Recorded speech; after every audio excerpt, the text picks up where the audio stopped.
ഒരു യോഗ്യതയും ഇല്ലാതിരുന്ന നീ ഇന്ന് അനുഭവിക്കുന്ന എല്ലാ നന്മകൾക്ക് പിമ്പിലും ദൈവത്തിന്റെ ദയയാണ്. അർഹിക്കാത്ത പദവികൾ തന്ന്, അർഹിക്കാത്ത അനുഗ്രഹങ്ങൾ തന്ന്, അർഹിക്കാത്ത ഇരിപ്പിടങ്ങൾ ഒരുക്കി നിന്നെ മാനിക്കേണ്ട പോലെ മാനിച്ചിരിക്കുന്നുവെങ്കിൽ അത് ദൈവത്തിന്റെ ദയയാണ്.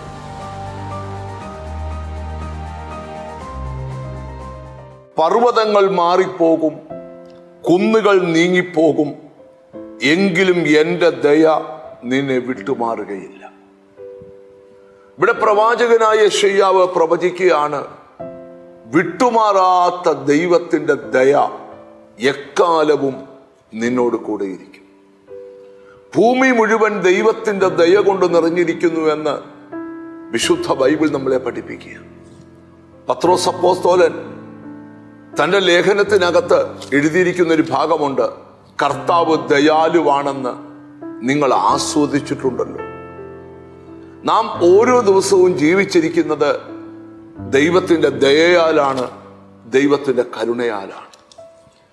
വിലാപങ്ങളുടെ പുസ്തകത്തിലൊരു വാക്യമുണ്ട്, നാം മുടിഞ്ഞു പോകാതിരിക്കുന്നത് യഹോവയുടെ ദയയാണ്. അത് രാവിലെ തോറും പുതുക്കി വരികയാണ്. ഓരോ ദിവസവും രാവിലെ എഴുന്നേൽക്കുമ്പം ദൈവത്തിന്റെ ദയ നിന്റെ മേൽ പുതുക്കി വരികയാണ്. ഒരു യോഗ്യതയും ഇല്ലാതിരുന്ന നീ ഇന്ന് അനുഭവിക്കുന്ന എല്ലാ നന്മകൾക്ക് പിമ്പിലും ദൈവത്തിന്റെ ദയയാണ്.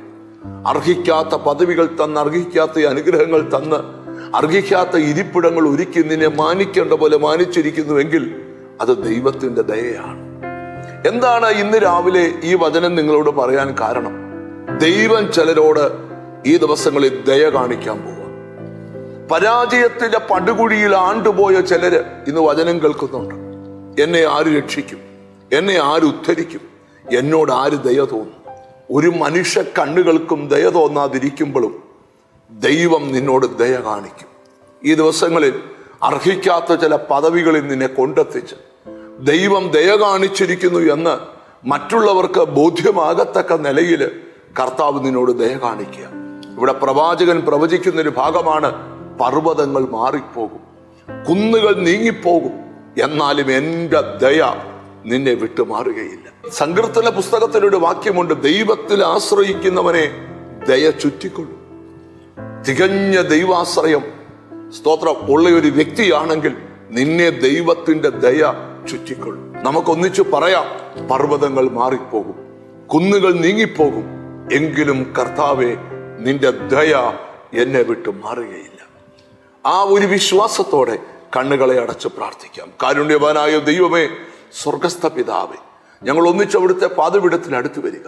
ആരും ദയ തോന്നിയില്ലെങ്കിലും ദൈവം ഞങ്ങളോട് ദയ തോന്നുമെന്നും, ഹല്ലേലൂയ, ആ ദയ ഞങ്ങളെ വിട്ടുപിരിയാതിരിക്കുമെന്നും തന്ന വചനത്തിനായി സ്തോത്രം. എന്നോട് ചേർന്ന് പ്രാർത്ഥിക്കുന്ന മക്കളെ നിന്റെ നാമം ചൊല്ലി പിതാവിന്റെയും പുത്രന്റെയും പരിശുദ്ധാത്മാവിന്റെ നാമത്തിൽ അനുഗ്രഹിക്കുക. അവരുടെ രോഗങ്ങൾ മാറട്ടെ, അവരുടെ മാനസിക പ്രശ്നങ്ങൾ മാറട്ടെ, അവരുടെ അസ്വസ്ഥതകൾ മാറട്ടെ, അവരിലൊരു വിടുതൽ സംഭവിക്കട്ടെ. യേശു ക്രിസ്തുവിൻ നാമത്തിൽ തന്നെ ആമേൻ. ദൈവത്തിന്റെ ദയ നിന്നോട് കൂടെയുണ്ട്. God bless you.